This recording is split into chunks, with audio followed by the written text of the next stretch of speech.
पाकिस्तान में हर तरफ हाहाकार मचा हुआ है। पाकिस्तान में भारतीय सेना का एक्शन और इस एक्शन में लाहौर में एयर डिफेंस सिस्टम पूरी तरह से तबाह हो चुका है। पाकिस्तान की गोलीबारी का मुंहतोड़ जवाब भारतीय सेना की तरफ से दिया गया, जिसमें पाकिस्तान की गोलीबारी में 16 लोगों की मौत हुई थी। भारतीय सेना ने आज इस पर जवाबी कार्रवाई की और जवाब इस रूप में कि धमाके की आवाज पाकिस्तान में हर जगह सुनाई दे रही है। एयर डिफेंस सिस्टम पूरी तरह से तबाह हो चुका है। बताया जा रहा है कि ये Chinese air defence system Pakistan की तरफ से इस्तेमाल किया जाता था और सिर्फ इतना ही नहीं, पाकिस्तान 80% हथियार भी जो इस्तेमाल करता है वो भी चाइनीज ही हैं और ऐसे में ये पूरी तरीके से नाकाम साबित हुए हैं। पाकिस्तान इस वक्त बड़ी परेशानियों में साफ तौर पर नजर आता हुआ। एयर डिफेंस सिस्टम जिसके भरोसे पाकिस्तान की सुरक्षा मजबूत होती, वो पूरी तरीके से भारतीय सेना ने तबाह कर दी है।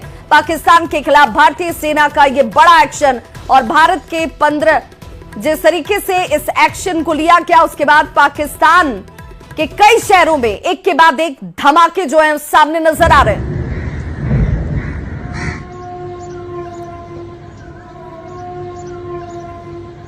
तो सेना का यह बड़ा एक्शन इस वक्त भारत के 15 शहरों को पाकिस्तान कर रहा था टारगेट। ये बड़ी जानकारी इस वक्त सामने आती हुई। भारत के 15 शहर पाकिस्तान के निशाने पर थे जिसे पाकिस्तान टारगेट कर रहा था, लेकिन खबर यह भी बड़ी है कि भारतीय सेना ने पाकिस्तान के एयर डिफेंस सिस्टम को तबाह कर दिया है। भारत के 15 शहरों को पाकिस्तान कहीं ना कहीं टारगेट पर लेकर चल रहा था, जहां पर वो निशाना साध सकता था। ये बड़ी जानकारी सामने आती हुई। हालांकि ये शहर कौन कौन से हैं इसकी जानकारी इस वक्त सामने नहीं है, लेकिन ये खबर जरूर इस वक्त सामने आती हुई कि पाकिस्तान जो है वो अपनी नापाक हरकतों से बाज आने को तैयार ही नहीं है। भारत ये बार बार कह चुका है कि उसका निशाना सिर्फ आतंक और आतंक के ठिकाने हैं जिस पर वो एक्शन ले रहा है।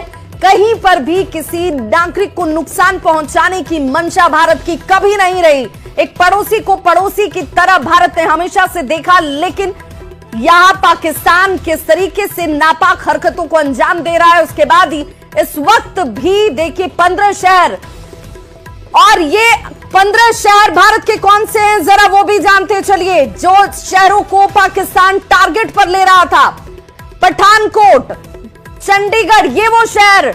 और देखिए जिन शहरों के नाम हम आपको बता रहे हैं, गुजरात के भुज में भी पाकिस्तान जो है वो टारगेट कर रहा था। बीती रात S-400 का इस्तेमाल भी भारत ने किया है। S-400 से भारत ने पाकिस्तान को करारा जवाब दिया है। लेकिन जिन 15 शहरों की हम बात कर रहे हैं, भारतीय 15 शहरों की पाक जो टारगेट कर रहा था, उसमें ये वो शहर है देखिए, अवंतीपोरा, श्रीनगर, जम्मू, पठानकोट, अमृतसर, कपूरथला, जालंधर, लुधियाना, आदमपुर, भटिंडा, चंडीगढ़, नलफलौदी, उत्तरलाई और भुज सहित उत्तरी और पश्चिमी भारत के कई सैन्य ठिकानों को निशाना बनाने का प्रयास किया गया है। हालांकि भारतीय सेना ने इसे नाकाम कर दिया। मुंहतोड़ जवाब जो है एक के बाद एक भारतीय सेना की तरफ से पाकिस्तान को दिया जाता हुआ, लेकिन देखिए नापाक हरकतों से बाज नहीं आ रहा पाकिस्तान। और भारत के जो ऐसे 15 शहर हैं जिन्हें टारगेट करने की कोशिश पाकिस्तान की तरफ से की जा रही थी,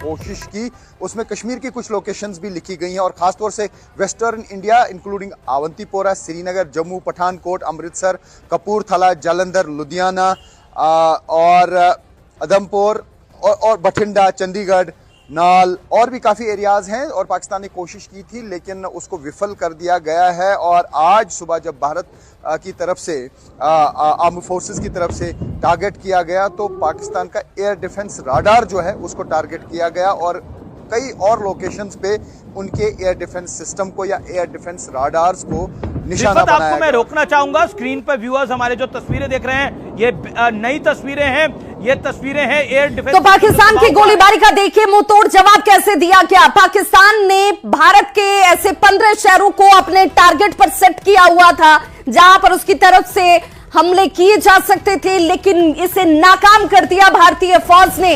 अवंतीपुरा। अब एक एक करके जरा वो शहर के नाम भी जानते चलिए, जहां पर अवंतीपुरा, श्रीनगर, जम्मू, पठानकोट, और ये वो सेंसिटिव प्लेसेस हैं जिसे भारत बखूबी समझ भी रहा था, इसीलिए तमाम तैयारियां इन जगहों पर पहले से की गई थी। आपने देखा होगा कि मॉक ड्रिल का जो आयोजन हुआ वहां पर, ये वो तमाम शहर है जहां पर इसे लोगों को सजग करने के लिए पूरे अंजाम तक पहुंचाया गया। पाकिस्तानी हमलों के निशाने पर भारत के ये 15 शहर, जिसमें अमृतसर, कपूरथला, जालंधर, लुधियाना, आदमपुर, बठिंडा, चंडीगढ़, नल, फलौदी, उत्तर लाई और भुज, गुजरात का भुज सहित उत्तरी और पश्चिमी भारत में कई सैन्य ठिकाने जो हैं वो पाकिस्तान के रडार पर थे, वो निशाने पर थे। लेकिन भारतीय फौज ने किस तरीके से S-400 सुदर्शन चक्र से इसे पूरी तरीके से नाकाम कर दिया। रात के अंधेरे में ही देखिए कैसे ये निशाने को सीधे तौर पर भारतीय फौज की तरफ से साधा गया और पूरा एयर डिफेंस सिस्टम जो है पाक का वो तबाह कर दिया गया है पाकिस्तान ने। और पाकिस्तानी हमलों को S-400 से भारत। और हमारे साथ रक्षा विशेषज्ञ टीपी त्यागी हमारे साथ जुड़ चुके हैं। सर, बहुत बहुत स्वागत है आपका। भारतीय फौज ने जिस तरीके से एयर डिफेंस सिस्टम को तबाह किया है, इससे यह बात तो जाहिर हो गई कि ये समझकर डिफेंस चल रहा था कि कहीं ना कहीं भारतीय शहरों को निशाना बनाने की योजना पाकिस्तान की है। देखिए, पाकिस्तान को तो हमने कह दिया था कि अगर तुम एस्केलेट नहीं करोगे तो ठीक है, लेकिन वो उकसावे की कार्रवाई करता रहा। सीज फायर का उल्लंघन वो पहले भी करता रहा है, लेकिन वो SLR राइफल से या लाइट मशीन गन से होता था। अब उसने वहाँ पे आर्टिलरी का यूज किया, ड्रोन का यूज किया, मिसाइल का यूज किया और हमारे 15 सिविलियन उसमें मारे गए, उसमें बहुत नुकसान हुआ, माल का भी बहुत नुकसान हुआ। हालांकि अब उसका मुंह तोड़ जवाब दिया जा रहा है, हमारी हेवी आर्टिलरी वहाँ पहुँच गई है। पर अब काउंटर करने के लिए हिंदुस्तान ने उसका जो वो HQ-9 डिफेंस सिस्टम है, जो उसे चाइना से मिला है, जो एक किस्म से कबाड़ है, कई बार फेल हो चुका है, चाइना ही उसको इस्तेमाल नहीं करता। उसकी रेंज कुल मिला के 250 किलोमीटर है और ज्यादा से ज्यादा 10 टारगेट को वो डिटेक्ट कर सकता है। बिल्कुल, और चाइनीज कैसे बाल यहाँ फुस हो गया, उनका ये एयर डिफेंस पूरी तरीके से खत्म हो गया, जिसके भरोसे पाकिस्तान कहीं ना कहीं आंखें तरेरने की कोशिश कर रहा था, वो तो सबके सामने आ चुका है। हमारे साथ बने रहिए टीपी त्यागी जी। हमारे साथ इस वक्त प्रफुल्ल बख्शी भी जुड़ चुके हैं, विंग कमांडर हैं। सर, मैं आपसे समझना चाहूंगी कि ये एयर डिफेंस सिस्टम किसी भी देश के लिए सबसे मजबूत कड़ी होती है सुरक्षा के लिहाज से, ये काम कैसे करता है और कैसे भारतीय फौज ने इनकी इस नापाक हरकत को मुंह तोड़ जवाब दिया है? देखिए जी, सबसे पहली बात है अपने माइंड को क्लैरिफाई कर दीजिए। आप पूरे पाकिस्तान का एयर डिफेंस सिस्टम नहीं नष्ट हुआ, एक रीजन के एयर डिफेंस को आपने न्यूट्रलाइज किया है।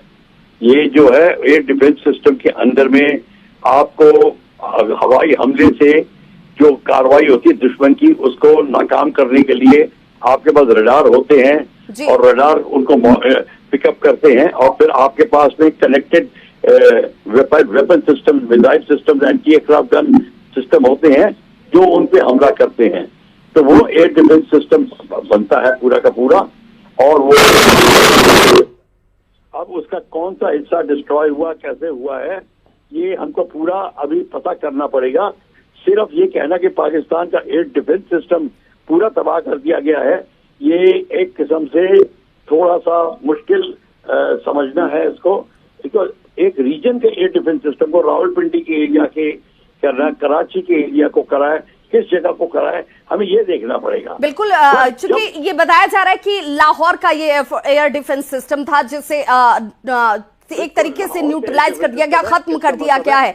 लेकिन सर, मैं आपसे समझना चाहूंगी कि कितनी मारक क्षमता, चूंकि हम कहते हैं कि एक डिस्टेंस तक कोई भी रडार जो है काम करता है, तो ये कहां तक भारतीय क्षेत्र तक पहुंच सकता था, इसकी कोई जानकारी? देखिए, ऐसा है, रडार की कैपेबिलिटी होती है जब हाइट पे उसका 300, 350, 400 किलोमीटर तक भी पकड़ सकता है, बट एज ए रडार नीचे आता है उसके लोब्स जो होते हैं वो फिर एक लेवल के नीचे नहीं आ सकते। तो जो उस रडार लोब के नीचे दुश्मन फ्लाई करके आएगा वो निकल जाएगा।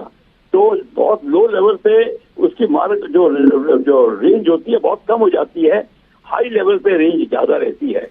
तो तभी दुश्मन जो होते हैं फाइटर एयरक्राफ्ट, हम लो फ्लाइंग करके आके दुश्मन को सरप्राइज देते हैं। तो ये है। और ये बता दूं कि ये जो रडार के जो कमांडर्स होते हैं, सेक्टर कमांडर, वो अपने वेपन्स उनके पास में होते हैं। वेपन जिनके यूनिट्स के जो मिसाइल यूनिट होगी या जो भी होगी, उनके कमांडर्स के साथ में उनका तालमेल रहता है, इंटरकनेक्टिविटी रहती है, और वो फिर मिसाइल वो इंफॉर्मेशन के तहत अटैक करते हैं। तो आपका अगर रडार खत्म हो जाएगा और रडार की क्षमता नहीं रहेगी, चाहे इंडिविजुअल रडार हो चाहे सेंट्रलाइज रडार हो, फिर आपका आना जाना बेधड़क हो जाएगा। तो ये मैं बता रहा हूँ, ये लाहौर के हमने को नेस्तनाबूद किया है, चाहे ड्रोन के अटैक से किया या मिसाइल के, ये बहुत अच्छा किया है।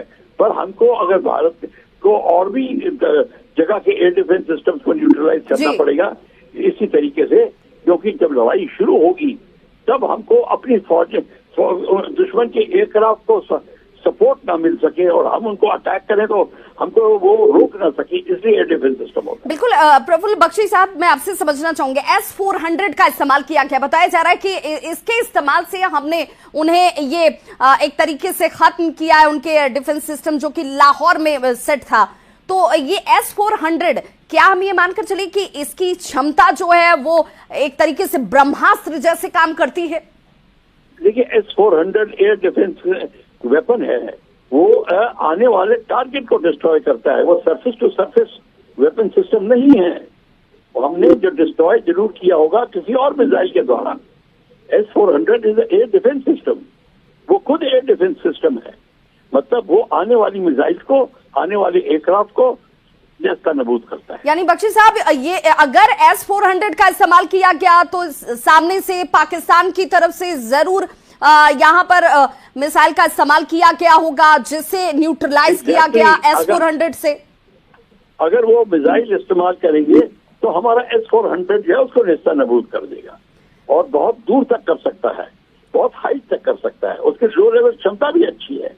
S-400 system is basically air to air system, ground to air system. कितनी ऊंचाई तक सर ये अपने टारगेट को कहीं ना कहीं जाकर टारगेट ले सकता है और न्यूट्रलाइज कर सकता है?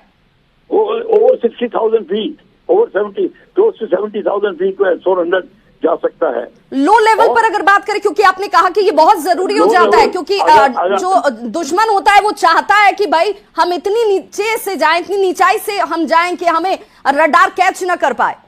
देखिए, लो लेवल जो हम लोग 1971 वॉर में हमारे पायलट्स 50 फीट 70 फीट उससे भी नीचे तक जा सकते थे रेगिस्तान वगैरह में, और वहां पे फिर जो उनका रडार होता है उसको चांस नहीं मिलता पिकअप करने का।